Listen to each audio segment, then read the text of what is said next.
That's the sound of the Bayou meat in Beijing. Wait till you see these Cajun-Chinese chicken wings.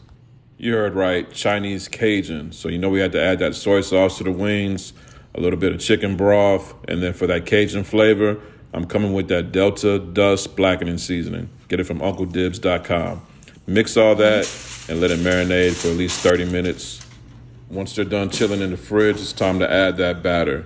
In that same bowl, add a 1/4 cup of cornstarch, 1 cup of all-purpose flour, and then crack 1 egg right over the top to bind this all together. Use your hands and get in there and give it a nice deep tissue massage. Everything should come out nice and muddy, just like this. Heat your oil to 325 and fry these wings until they get to an internal temperature of 165. Looking about 14-15 minutes. Make sure you flip them occasionally. You just want to agitate those wings so they don't get too burnt. You're looking for a nice golden brown color, just like this. If you want this full recipe, check the caption or the link in my bio.